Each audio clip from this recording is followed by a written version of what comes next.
I recall a time when I was teaching in the Ukraine and had only a few minutes to reach my destination by metro. I rushed to the station, ran down the stairs, and jumped on the train just as the doors were closing. It was going to be a long ride, all the way across town, so I sat back to catch my breath and relax for a few minutes. Then, after a while, it suddenly dawned on me that I had taken the train going in the wrong direction. Now, naturally, the next metro station was miles away, and it took forever to reach it. By the time I got turned around and started back, it was clear that I was going to be very late. I can remember thinking to myself, well, this situation isn't all that I hoped it would be, but at least now I'm going in the right direction. I guess that's the way it is in most areas of life. Our situations are never perfect, and most of the time they're not even close. We face lots of problems and challenges everywhere we go, yet we all know that it is still better at least to be going in the right direction rather than the wrong way. We've entitled this lesson, The Right Direction. And in it, we are going to explore Genesis chapter 6, verse 9 through chapter 11, verse 9, where we'll discover the direction God established for His people to follow after the great flood in the days of Noah. As we will see, in these chapters of the primeval history, Moses gave the people of Israel a clear direction to pursue. It may not have been all that they wanted, but it was ordained by God to bring them toward great blessings. And this portion of the primeval history is very important for Christians too, because we should be following this same direction as well. Our study of Genesis chapter 6 verse 9 through chapter 11 verse 9 will divide into three parts. First, we will examine the literary structure of these chapters. Second, we'll explore their original meaning by discerning why Moses wrote this material for Israel. And third, we will look to the New Testament for guidance in applying these chapters to our lives. Let's begin our study of the right direction by exploring the literary structure of these chapters. Genesis chapter 6 verse 9 through chapter 11 verse 9 is a large portion of the primeval history, and it may be outlined in a number of different ways. For our purposes, we have segmented these chapters into two main parts. The first section includes chapter 6 verse 9 through chapter 9 verse 17, and we have entitled it The Flood of Deliverance. In this part of Genesis, Moses described the flood of Noah's day. The second part of this material is Genesis chapter 9 verse 18 through chapter 11 verse 9, which we have entitled The New Order. It describes several crucial events that took place after the flood, and which set enduring patterns that characterized the world after the flood. To gain a better understanding of the literary pattern of these chapters, we will look into both of these major parts. Let's begin by examining the structure of the story Moses wrote about the flood of Noah's day. In recent years, a number of interpreters have noticed that the story of Noah's flood displays a relatively clear literary pattern. Although it's possible to describe this pattern in a number of ways, in this study we will point out how these chapters form a symmetrical five-step drama. The first step of this narrative appears in Genesis chapter 6 verses 9 through 22, and we will call it the initial divine covenant with Noah. In this portion of the narrative, Moses noted that Noah was a righteous man in a world that had gone sour. God spoke to Noah and revealed why he planned to destroy the human race. We read these words in Genesis chapter 6 verse 13. So God said to Noah, I am going to put an end to all people, for the earth is filled with violence because of them. I am surely going to destroy both them and the earth. Yet the first step of this narrative also tells us that God planned to start over again by delivering one man and his family, namely righteous Noah. To assure Noah of his intention, God entered into an initial covenant with Noah. In Genesis chapter 6, verses 17 and 18, we read that God said these words to Noah, Everything on earth will perish, but I will establish my covenant with you, and you will enter the ark, you and your sons and your wife and your sons' wives with you. At the beginning of the flood narrative, God swore a covenant oath to rescue Noah and his family from the coming flood. This covenant secured Noah's deliverance and established him as the head of a new humanity after the flood. Now that we've seen how the flood story opens by focusing on God's initial covenant with Noah, we should turn to the last portion of the story, which balances the first. Chapter 8, verse 20, through chapter 9, verse 17, which we have entitled, The Enduring Divine Covenant with Noah. As our title suggests, in this passage, God returned to Noah after the flood and made another covenant with him. God decided to give humanity the opportunity of a new order in the world. As we read in Genesis chapter 8, verse 22, "As long as the earth endures, seed time and harvest, cold and heat, summer and winter, day and night will never cease." To establish the certainty of this new course, God entered into a second covenant with Noah at the end of the flood narrative in Genesis chapter 9, verses 11 through 15. "I establish my covenant with you. Never again will all life be cut off by the waters of a flood. Never again will there be a flood to destroy the earth. I have set my rainbow in the clouds, and it will be the sign of the covenant between me and the earth. Whenever I bring clouds over the earth and the rainbow appears in the clouds, I will remember my covenant between me and you and all living creatures of every kind." So we see that the story of Noah's flood ends with the covenant promise that a flood will never again destroy the earth, and with God setting his bow in the clouds as a sure sign that he would never forget this promise. This closing covenant promise points to the great importance that Noah had in the primeval history.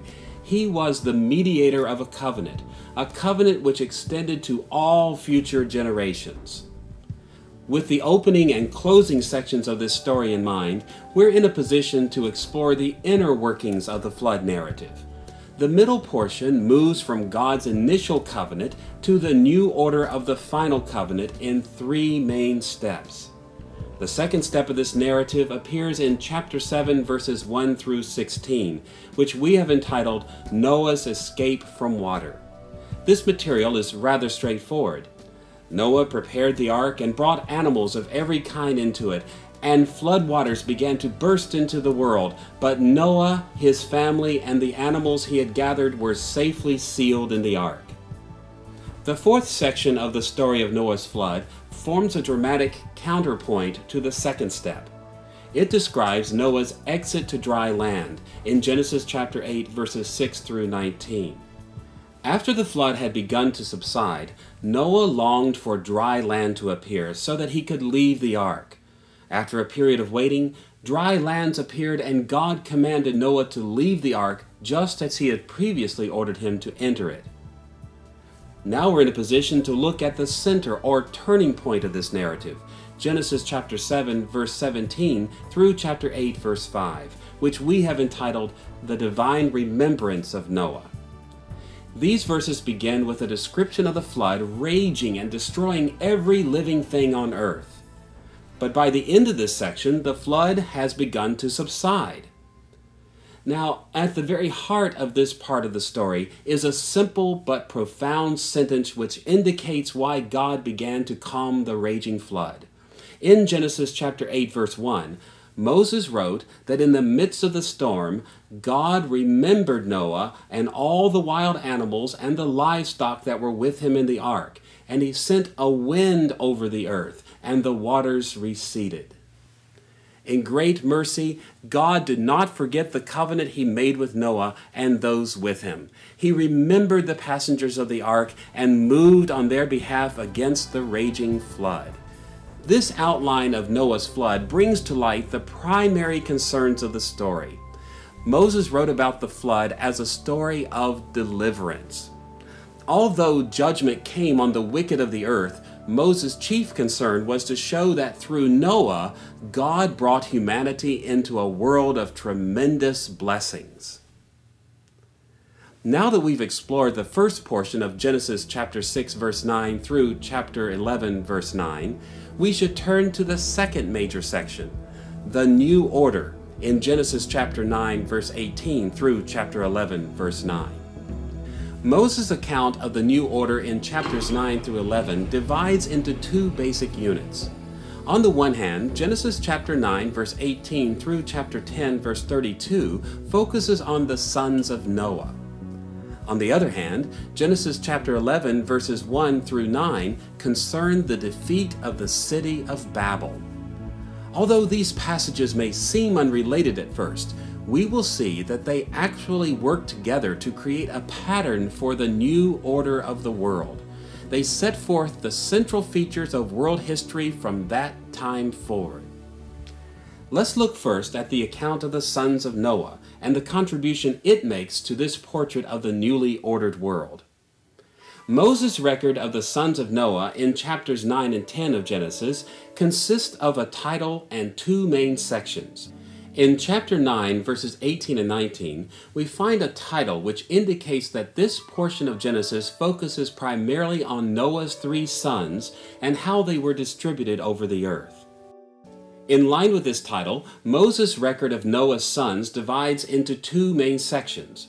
In the first place, the story in chapter 9, verses 20 through 29 sets forth distinctions among the sons.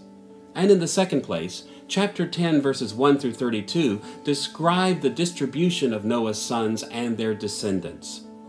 It will be helpful to look at these sections separately. Chapter 9, verses 20 through 29 is that well-known passage in Genesis that speaks of the curse on Ham's son Canaan. Listen to what Moses wrote in Genesis chapter 9, verses 24 through 27. When Noah awoke from his wine and found out what his youngest son had done to him, he said, "Cursed be Canaan." He also said, "Blessed be the Lord, the God of Shem. May God extend the territory of Japheth." Put simply, this narrative reports the events that led to a major distinction among the descendants of Noah. Noah cursed Canaan, the son of Ham. Canaan would be the lowest of slaves to his brothers. Yet Noah pronounced blessings on his other sons, Shem and Japheth, because they had treated him with respect. Moses included this story in his description of the new order after the flood because the entire human race came from the three sons of Noah. The distinctions made here led to the dynamics of human relationships seen from this time forward in biblical history. This outlook on the distinctions among Noah's sons is confirmed by chapter 10, the distribution of Noah's sons. Looking to the generations which came along after the days of Noah, in Genesis chapter 10, Moses gave a sample listing of the places where the descendants of Ham, Shem, and Japheth went throughout the world. According to Genesis chapter 10, the Japhethites occupied territories to the north, northeast, and northwest of Canaan. With a few exceptions, the Hamites moved toward northern Africa, and the special son of Ham, namely Canaan, dwelled in the land of Canaan, Israel's promised land. The Shemites, or Semitic people, largely occupied the territories of the Arabian Peninsula. The record of Genesis chapter 10 is highly selective and designed to provide only general patterns of migration. But these general patterns were enough for Moses to illustrate some long-term patterns that characterized human interaction in the new order after the flood.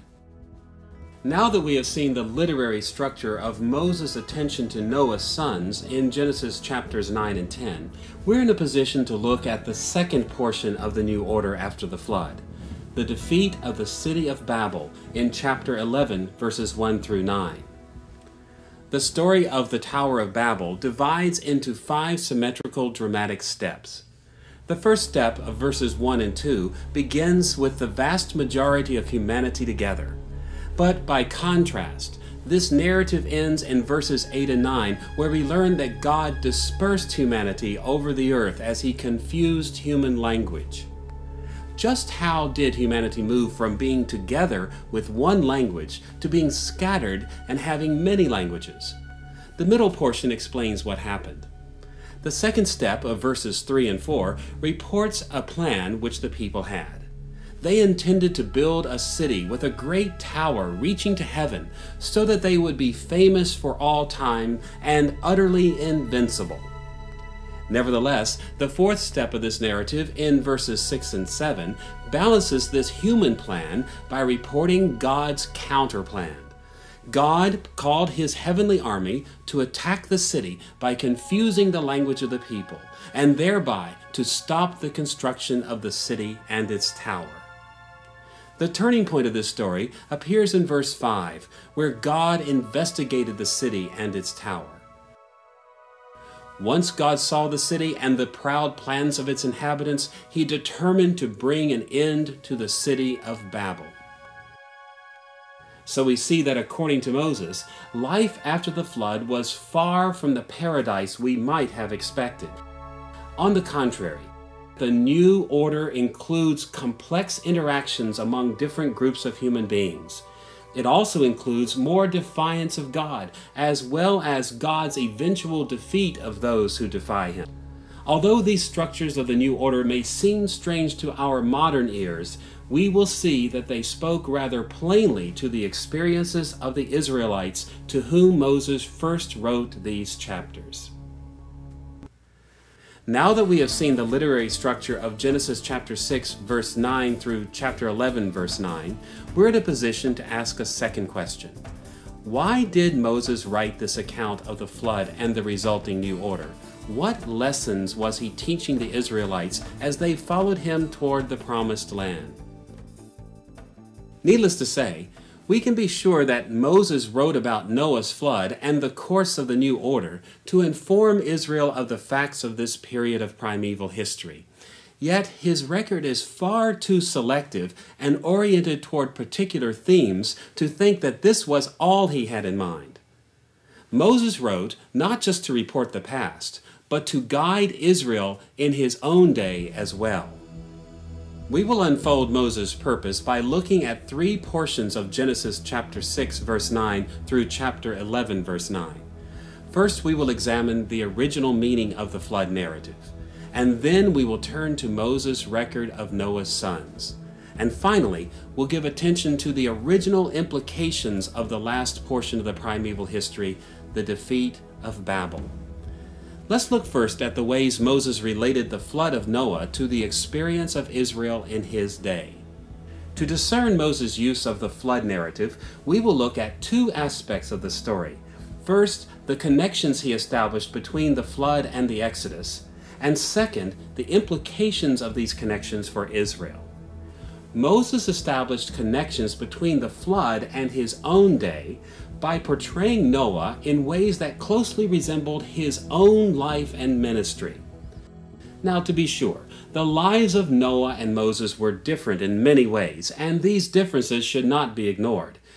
Yet it's also evident that Moses purposefully depicted Noah so that his Israelite readers would see Noah as a precursor or foreshadowing of Moses.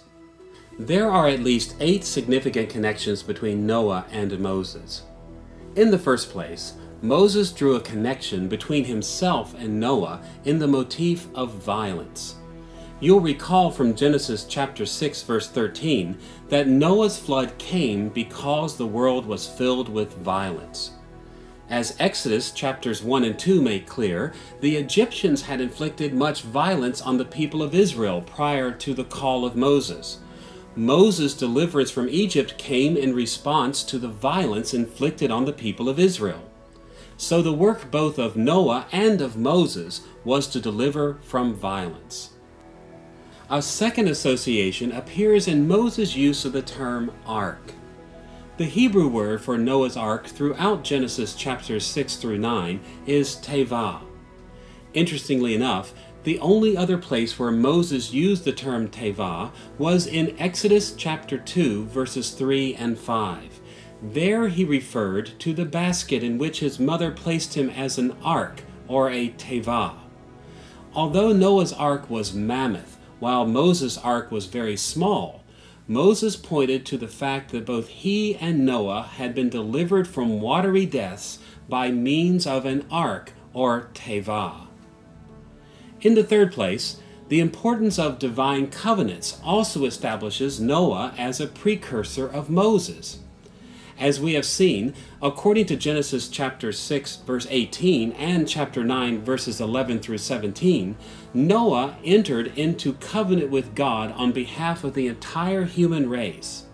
But of course, we know that one of Moses' primary services to Israel was to mediate a divine covenant.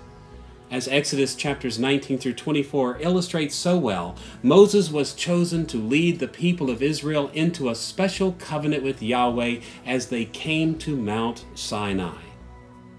The central role of judgment through water also establishes a fourth connection between the two men. In Genesis chapters 6 through 9, God delivered Noah and his family by taking them safely through a flood that destroyed the wicked of the earth.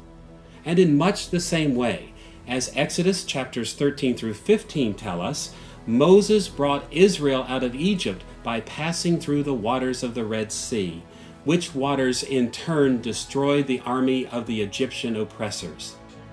In the fifth place, God sent wind to drive back the waters in both the days of Noah and the days of Moses. As we have read, according to Genesis chapter 8 verse 1, God sent a wind to drive back the waters of Noah's flood. Similarly, according to Exodus chapter 14 verse 21, at the Red Sea, the Lord drove back the sea with a strong east wind. A sixth connection appears in the emphasis put on animals. As Genesis chapter 6 verse 19 tells us, God commanded Noah to bring animals into the ark. On no less than 4 occasions, the book of Exodus mentions the many animals that left Egypt with the Israelites.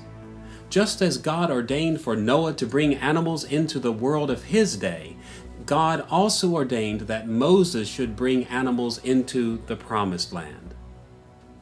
Seventh, the theme of divine remembrance also joins Noah and Moses.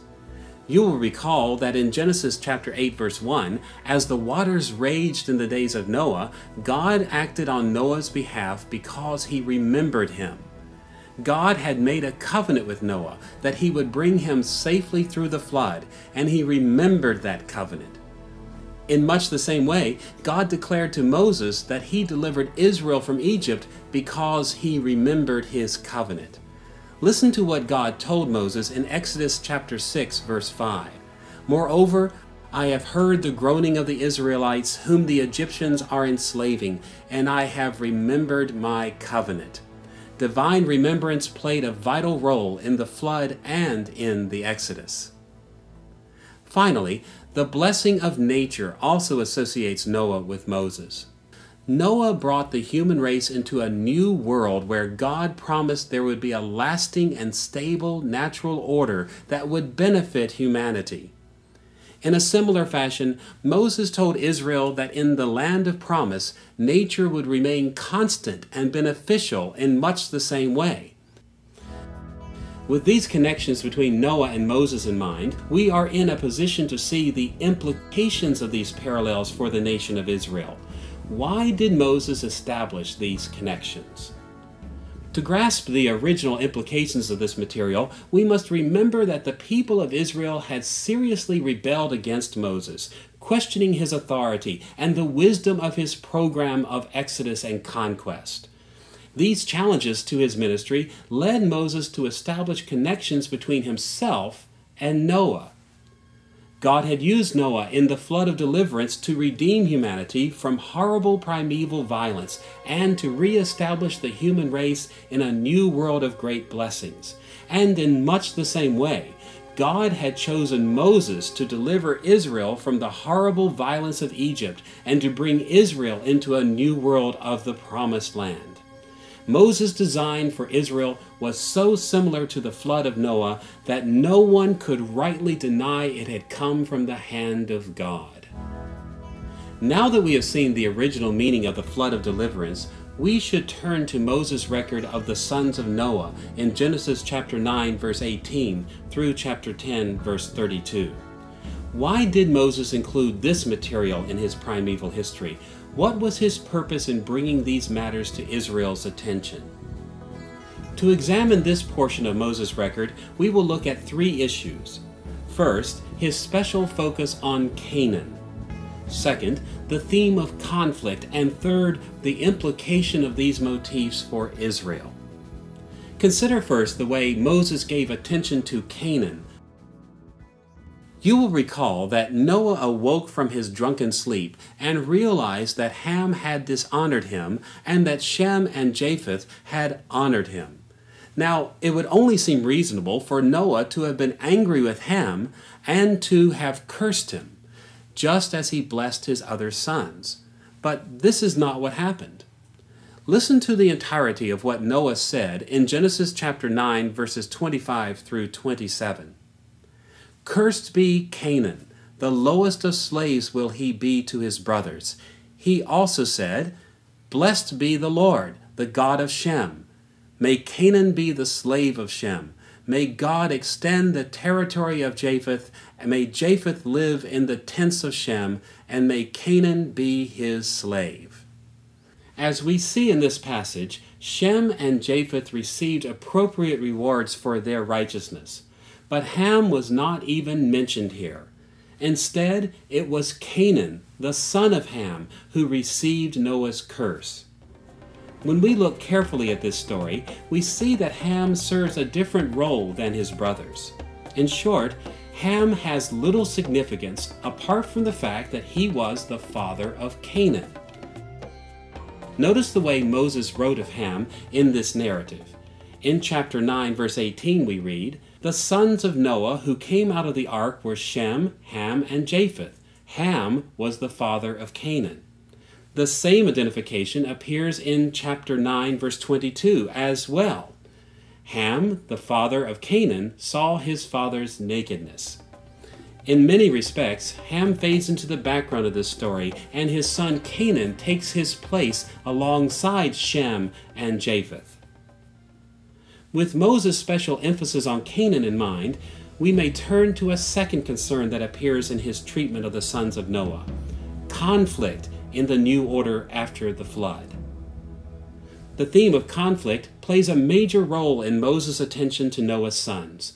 To miss this theme is to miss the most important aspect of the story. The idea of conflict also appears in Genesis chapter 9, verses 25 through 27. Cursed be Canaan, the lowest of slaves will he be to his brothers. He also said, Blessed be the Lord, the God of Shem. May Canaan be the slave of Shem. May God extend the territory of Japheth. May Japheth live in the tents of Shem, and may Canaan be his slave. Notice how Moses stressed the certainty of conflict by repeating Canaan's curse 3 times in this passage.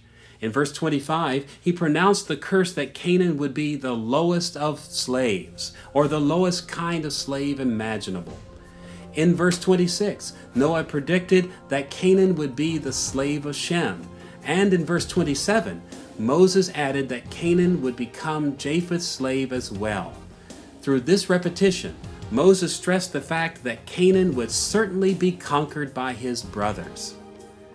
Beyond this, it's important to note that these verses portray Shem as the principal victor over Canaan. In verse 27, the words, May Japheth live in the tents of Shem, and may Canaan be his slave, may be better translated, May Japheth live in the tents of Shem, so that Canaan may be his slave. Noah's idea seems to be that Canaan will become subservient to Japheth only to the extent that Japheth joined forces with Shem. In effect, Moses believed that Shem was to take the lead in subjugating Canaan. So we see in this passage that Moses established an important feature of the new order after the flood, which could hardly have been expected. He understood that the future of humanity would entail a dramatic conflict in which the descendants of Shem would subjugate the descendants of Canaan. In light of Moses' attention to Canaan and the theme of conflict, we're able to see the original implications of Noah's sons for ancient Israel. Why did Moses include these events in his record of the new order after the flood? Well, Moses had a very specific reason for describing the new order in this way. The conflict between Shem and Canaan spoke directly to the needs of his Israelite audience. It addressed a crucial dimension of their lives. The key to understanding Moses' purpose appears in Genesis chapter 10, verses 18 through 19. After listing some of the descendants of Canaan, Moses wrote that later the Canaanite clans scattered, and the borders of Canaan reached from Sidon toward Gerar as far as Gaza, and then toward Sodom, Gomorrah, Admah, and Zeboim, as far as Lasha. These rather specific geographical references were familiar to Moses' Israelite readers. The descendants of Canaan, or the Canaanites, had settled in the region that stretched north to south from Sidon to Gaza, and to the region of Sodom and Gomorrah. Moses was especially concerned with those descendants of Canaan who had settled in the Promised Land. As the Shemite nation, specially called by God, the people of Israel were to move into this land of the Canaanites and to claim it as their own. So we see that Moses' account of the sons of Noah was not simply designed to give an account of the past. It was designed to give a background to Moses' call to Israel to move forward into the conquest, just as God had ordained in the primeval history. As a result, the Israelites who resisted Moses' call to take the land of Canaan were not simply resisting Moses. They were actually resisting the plan of God, the order that God had established for the world after the flood. Now that we have seen how the accounts of the flood and Noah's sons apply to the original Israelite readers, we should turn to our third focus, Moses' original intention when writing about the defeat of Babel in Genesis chapter 11, verses 1 through 9. To grasp how Moses wanted the Israelites to apply the story of Babel's defeat to their lives, we will look into three aspects of this passage. First, Moses' description of the city. Second, his description of Yahweh's victory. And third, the implications for the Israelites as they moved toward the Promised Land. Let's look first at the description of the city. We should note that the name of the city, Babel, corresponds to the city which later came to be known as Babylon. By the time of Moses, the city of Babylon was well known in the ancient Near East. It had been a center of civilization for many years, and its reputation had reached mythic proportions. So when Moses wrote about a place called Babel after the flood, his Israelite readers would have immediately recognized this place as the primeval origin of a great urban center. A second important aspect of Genesis chapter 11 verses 1 through 9 is the way in which Moses described Yahweh's victory over this great primeval city. At several points in his story, Moses displayed the grandeur of God's victory by contrasting the outlooks of the inhabitants of Babel with his own true outlook. For example, consider the way Moses handled the theme of scattering, or in Hebrew, the verb putz. On the one hand, the inhabitants of Babel were deeply concerned with the possibility that they might be scattered. In chapter 11, verse 4, we find that they built the city so that they may not be scattered over the face of the whole earth. But by contrast, Moses reported twice that God did precisely what the people of Babel did not want to happen. In chapter 11, verse 8, we read that the Lord scattered them over all the earth. And again, in chapter 11, verse 9, we find that from there the Lord scattered them over the face of the whole earth. Frequently in the Old Testament, the term scatter has the very negative connotation of utter defeat in battle. Defeated soldiers are scattered as their enemies chase them away, slaughtering them as they flee.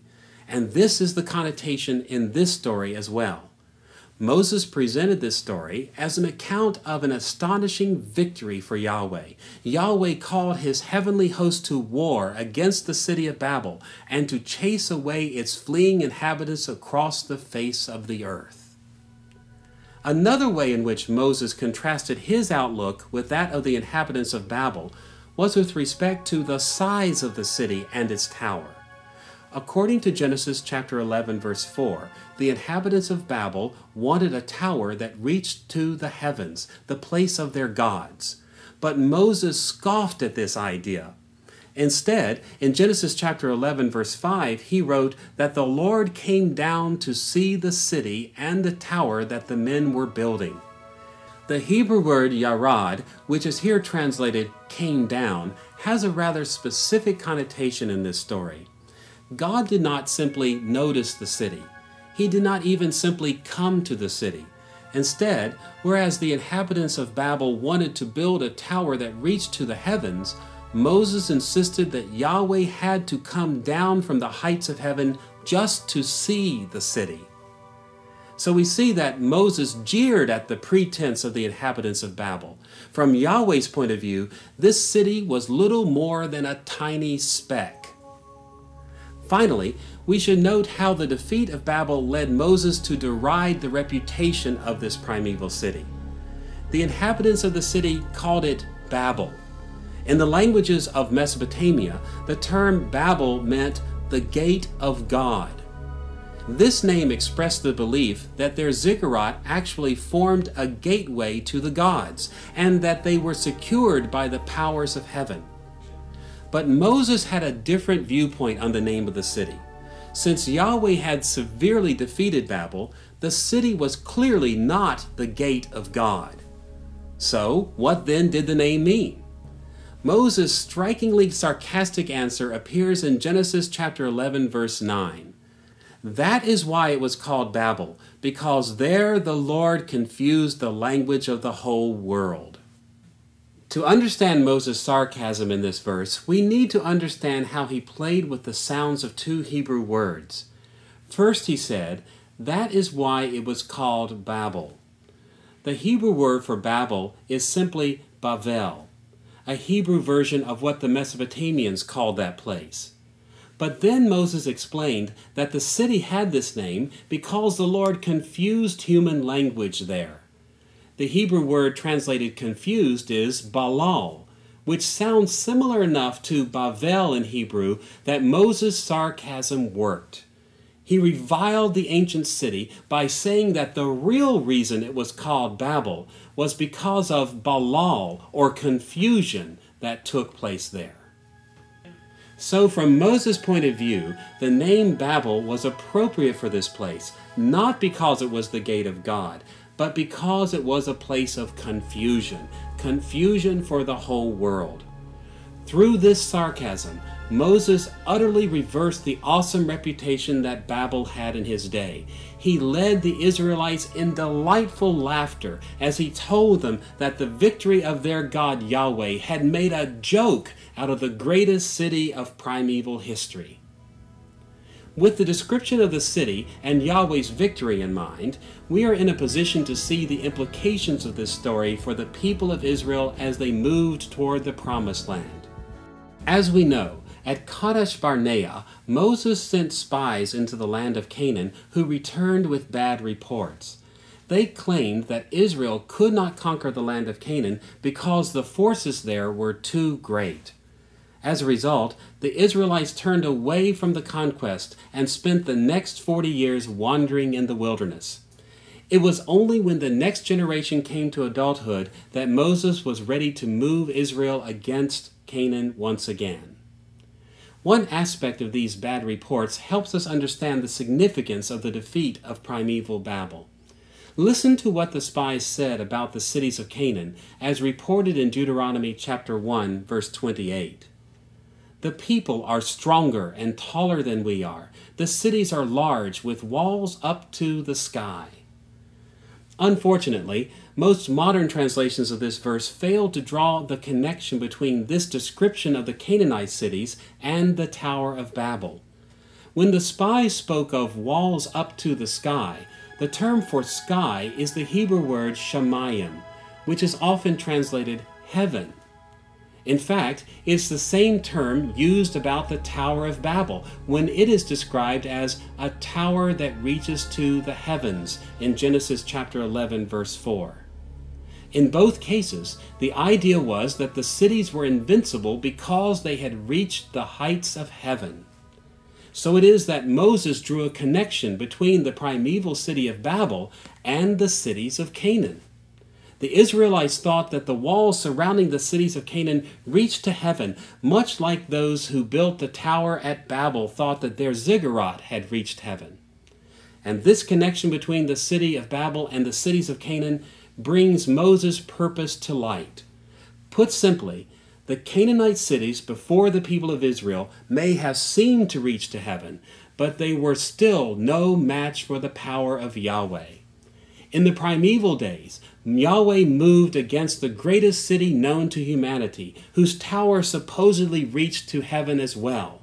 Yet this primeval city, which was greater than any city of Canaan, was easily destroyed by Yahweh.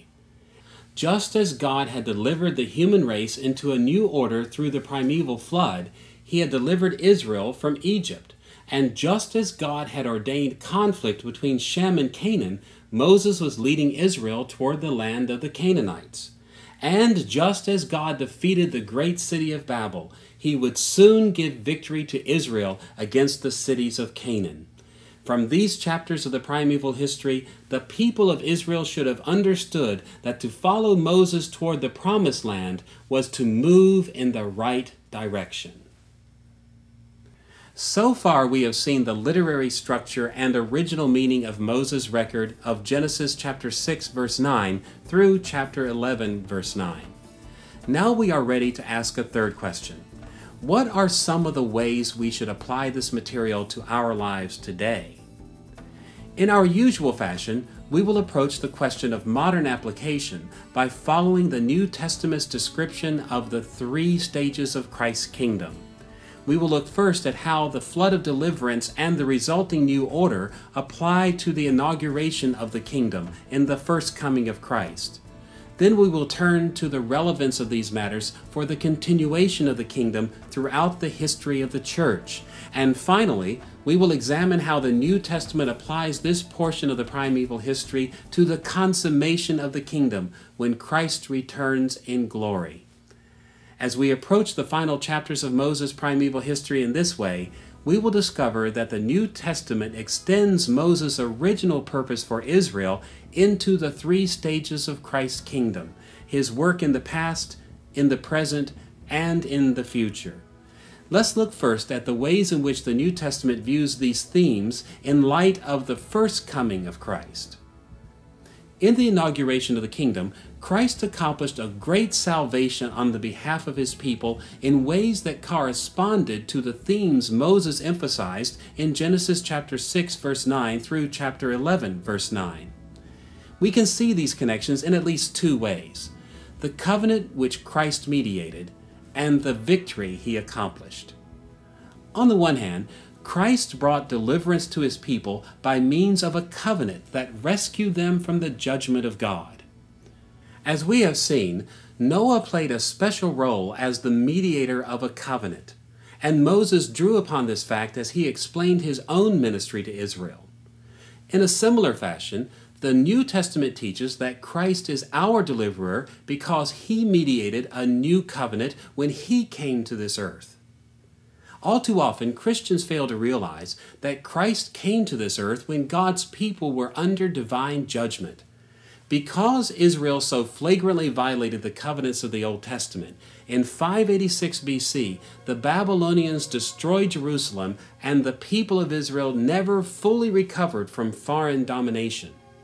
But the prophet Jeremiah predicted that God would redeem a people out of the fire of exile by establishing a new covenant in the future. In Jeremiah chapter 31, verse 31, the prophet announced, "The time is coming, declares the Lord, when I will make a new covenant with the house of Israel and with the house of Judah." As most Christians know, the New Testament teaches that Jesus came to this earth as the mediator of this new covenant. Jesus himself acknowledged this role for himself when he spoke to his disciples at the Last Supper. As we read in Luke chapter 22, verse 20, he told them, "This cup is the new covenant in my blood, which is poured out for you." So we see that just as Noah delivered from judgment as the mediator of a divine covenant, in the inauguration of the kingdom, Jesus delivered those who trusted him from judgment by mediating the new covenant through his blood, which he shed on the cross. In addition to bringing a new covenant, Jesus' earthly ministry fulfilled the theme of victory in holy war. Moses focused on the theme of holy war as a part of the new order after the flood. He established that the new order of the world required Israel to move forward into the conquest of Canaan, and he assured them of great victory. In comparison, listen to the way Paul described Christ's victory at the inauguration of the kingdom in Colossians chapter 2, verse 15. "And having disarmed the powers and authorities, he made a public spectacle of them, triumphing over them by the cross." As we see here, Jesus' victory in his first coming was not political, but spiritual. Jesus' death and resurrection initiated the defeat of the evil powers and spiritual authorities that ruled over the world in his day. His work of redemption made a public spectacle of them, much like Yahweh had made a spectacle of the primeval city of Babel and later had destroyed the great cities of Canaan. In this sense, Jesus not only delivered through his new covenant, but he was also victorious over the spiritual forces of darkness in his death and resurrection. Followers of Christ look to Christ's earthly ministry as the beginning of the final victory promised long ago in the book of Genesis. As we should expect, the New Testament does not simply relate the themes of Genesis chapter 6 verse 9 through chapter 11 verse 9 to the first coming of Christ. They also apply to the continuation of the kingdom, the time in which we now live. The New Testament describes the time between the first and second comings of Christ in at least two ways that relate to the last chapters of Moses' primeval history. These perspectives relate directly to the importance of baptism and spiritual warfare in the Christian life. As we live the Christian life in this age, we come into contact with the significance of Noah's flood and the new order established after that flood. One New Testament passage in particular describes baptism in connection with the flood of deliverance in Noah's day. Listen to what the Apostle Peter wrote in 1 Peter chapter 3, verses 20 through 22. "God waited patiently in the days of Noah while the ark was being built. In it only a few people, 8 in all, were saved through water. And this water symbolizes baptism that now saves you also, not the removal of dirt from the body, but the pledge of a good conscience toward God. It saves you by the resurrection of Jesus Christ, who is gone into heaven and is at God's right hand, with angels, authorities, and powers in submission to him." In this remarkable passage, Peter directly connected every person's experience of salvation during the continuation of the kingdom to the flood of Noah's day. He began by noting that Noah and his family were saved through water. Their deliverance through water opened the way for humanity to enter a renewed world of blessing. But also notice that Peter drew a direct relationship between the water of Noah's flood and the Christian life by focusing on baptism. He said that the water in Noah's day symbolized or anticipated the water of Christian baptism. As we have seen in this lesson, the water of Noah's day cleansed the world of horrible corruption and opened the way for a new beginning, much like Moses passing through the Red Sea removed the tyranny of Egypt and brought a new beginning for the nation of Israel. Well, in a similar way, the water of baptism cleanses believers of their sins and grants them a new beginning of everlasting life in Christ. Now we must note carefully that 1 Peter 3:21 states that baptism saves only in the sense that it is the pledge of a good conscience toward God. In other words, mere washing with water during baptism does not save anyone. Instead, it is only as baptism is the pledge of a heart forgiven and cleansed from sin by faith in Christ that it symbolizes salvation. So it is that the New Testament applies the flood of deliverance in Noah's day to the continuation of the kingdom by asserting that every time an individual comes to Christ in saving faith, he or she is taken through the cleansing water of baptism and into a new life, much like Noah was brought through the flood into a new world. As we have seen, however, Moses' primeval history indicated that the water of Noah's day delivered humanity into a holy war. Moses originally drew attention to this fact to encourage Israel to conform to this new order by moving into the conquest of Canaan. In a similar fashion, the New Testament applies this teaching to the continuation of the kingdom as it describes the spiritual warfare every believer faces. Listen to the way Paul put the matter in Ephesians chapter 6, verses 11 and 12. Put on the full armor of God, so that you can take your stand against the devil's schemes. For our struggle is not against flesh and blood, but against the rulers, against the authorities, against the powers of this dark world, and against the spiritual forces of evil in the heavenly realms. This and other New Testament passages plainly teach that Christians today are at war with evil. Unfortunately, many Christians today fail to embrace this dimension of their spiritual lives, much like the Israelites following Moses tried to avoid the conquest of Canaan. But the New Testament's perspective is clear. We must join in this spiritual battle. As Paul put it in Ephesians chapter 6, verse 13, "Therefore put on the full armor of God, so that when the day of evil comes, you may be able to stand your ground, and after you have done everything, to stand." If we don the armor of God, we will be victorious in our spiritual warfare.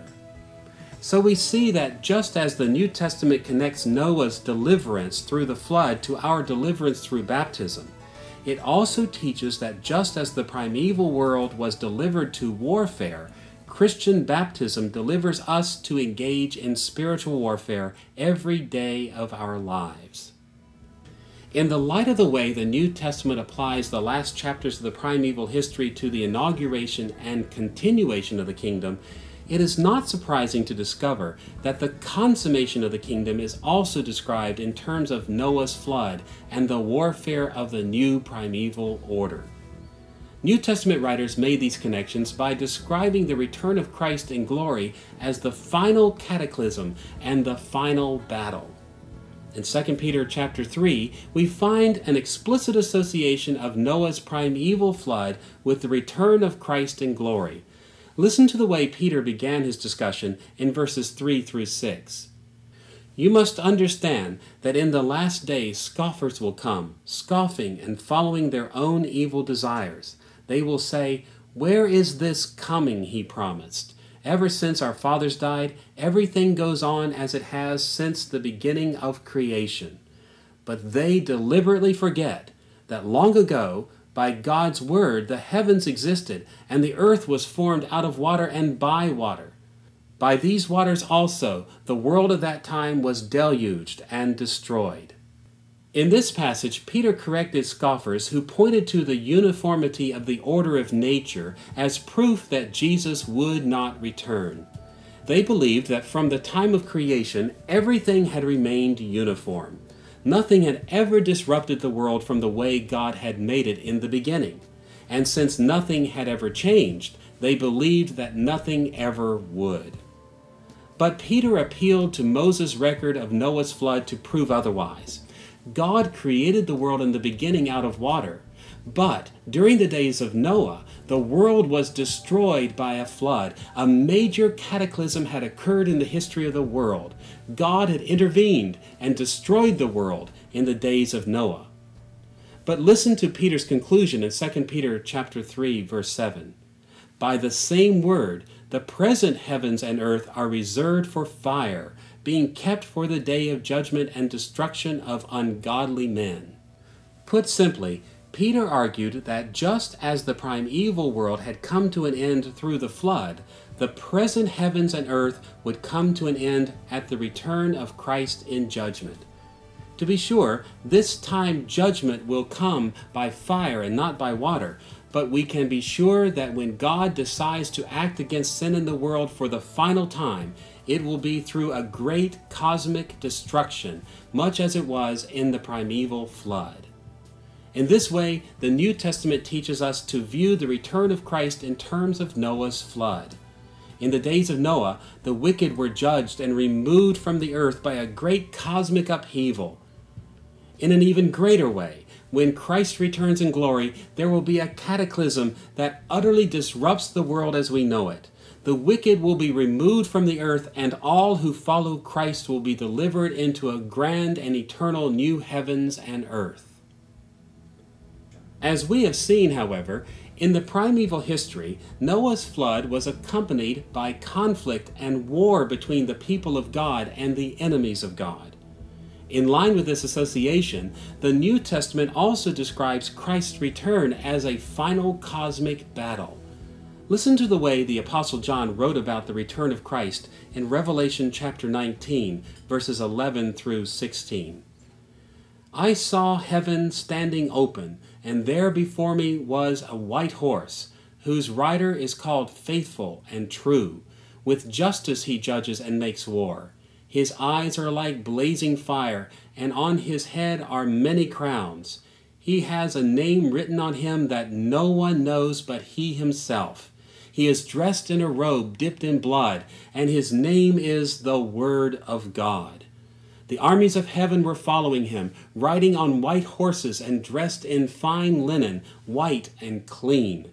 Out of his mouth comes a sharp sword, with which to strike down the nations. He will rule them with an iron scepter. He treads the winepress of the fury of the wrath of God Almighty. On his robe and on his thigh he has this name written, King of Kings and Lord of Lords.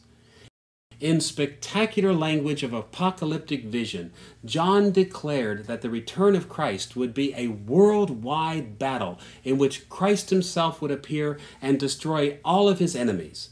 The glory of an eternal victory will come to those who have trusted Christ for salvation, but judgment and destruction will fall on those who have rejected him. So we see that the New Testament presents the consummation of the kingdom of Christ as the ultimate experience of God's victory over evil. God remains determined to establish his kingdom against all foes. When Christ returns in glory, this divine purpose will be fully realized, the wicked will be destroyed, and the people of God in Christ will enjoy eternal victory and peace in the new heaven and new earth. In this lesson, we have looked at Genesis chapter 6, verse 9 through chapter 11, verse 9. In this portion of Scripture, Moses revealed the right direction for the people of Israel to follow as he led them toward the Promised Land. We have seen the literary structure of these chapters and how Moses designed them to encourage Israel to move forward with confidence toward the conquest of Canaan. And we have also seen how the New Testament applies these themes to the three stages of Christ's kingdom. As we face the struggles and challenges of living for Christ in this fallen world, we must take to heart the message which Moses gave the people of Israel long ago. In Christ, God has delivered us from the tyranny of sin, just as he delivered the primeval world through Noah. But he has also set us on a path that requires a period of conflict and struggle as we wait for the day when Christ brings ultimate victory to his people. Until that time, we know that the world in which we live is not yet perfect, but we can be sure that following Christ in his spiritual battle for the world is going in the right direction.